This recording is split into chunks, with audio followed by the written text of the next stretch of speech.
विनोद बंसल साहब, पहला सवाल आपसे।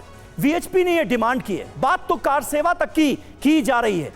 ये औरंगजेब का जो मकबरा कह लीजिए, कब्र कह लीजिए, ये एक एएसआई प्रोटेक्टेड मॉन्यूमेंट है, क्योंकि एक बादशाह की कब्र है।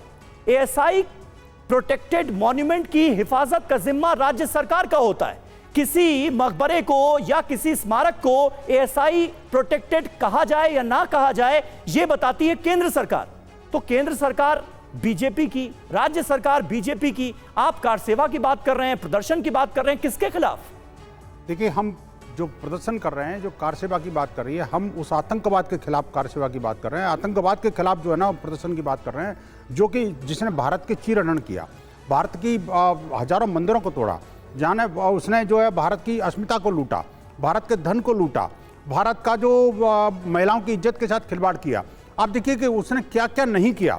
जो पाश्विक मानसिकता से ग्रसित था व्यक्ति, जो कि जिसका भारतीय संस्कृति, भारतीय इतिहास और भारत के जो लोगों से कोई लेना देना नहीं था, भारत के प्रत्येक व्यक्ति के साथ उसने व्यभिचार किया या जो अत्याचार किए, मुझे लगता है इसमें हिंदू मुसलमान कोई छूटा नहीं उससे। और मैं कहूँगा आज का अगर कोई मुसलमान उससे अपने आप को जोड़ता है तो वो सबसे बड़ा पाप करता है। ऐसा कोई मुसलमान हो नहीं सकता भारत के अंदर जो कि औरंगजेब को अपना प्रीडिसेसर बताता हो, अपना पूर्वज मानता हो, या औरंगजेबी मानसिकता के साथ वो काम करता हो।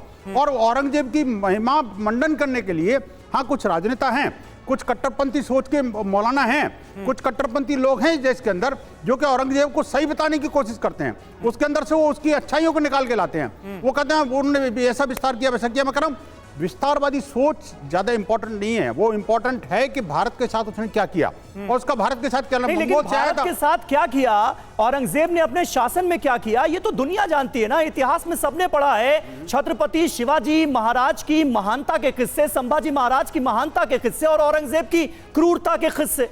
ये ऐसा क्यों लग रहा है जैसे औरंगजेब की कब्र अभी अभी पैदा हो गई, अभी अभी इसको लेकर बातें होने लगी? नहीं, बात अभी की नहीं है। बात यह है कि जब जागा तब सवेरा। मैं कहता हूं जब हम अंग्रेज भारत को छोड़ के गए थे तो सबसे पहले हमने लाल किले से साइमन जैक को उतारा ना जी, हमने रानी विक्टोरिया और जॉर्ज पंचम की मूर्तियों को तोड़ा ना जी। अगर कोई यह कहे कि नहीं जी यार उन्होंने तो 200 साल शासन किया, भारत को कहां से कहां पहुंचा दिया, उसने इतना अच्छा किया उतना अच्छा किया, तो भैया ये जो अपनी पराधीनता की जो मानसिकता है, जो गुलामी की जो मानसिकता है, वो मानसिकता कैसे समाप्त होगी जब तक वो प्रतीक हमारे सामने रहेंगे। ऐसे सारे के सारे निशानों को नेस्तनाबूद करने का समय आ गया है जो कि भारत की पराधीनता के पराभव को दर्शाते हैं। नहीं, नेस्तनाबूद कैसे कर देंगे? मतलब कानून को हाथ में लेंगे? नहीं, हमने न कभी कानून को हाथ में लिया, न कानून को हाथ में लेंगे। हम लोकतांत्रिक तरीके से, वैधानिक तरीके से जो कार्रवाई करेंगे। देखिए, कानून हाथ में नहीं लेते हम, कानून साथ में लेते हैं। नहीं, लेकिन सरकार को चेतावनी दी जा रही है, सरकार को चेतावनी दी जा रही है प्रदर्शन की, कार सेवा की।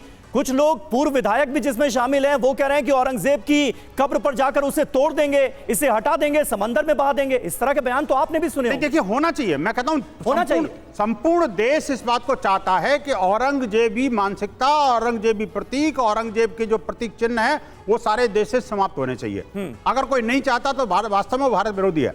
लेकिन मैं कहना चाहता हूं उसका तरीका क्या हो सकता है, तरीका अलग बात है। हम अभी प्राइमरी चरण में कल प्रदर्शन करेंगे।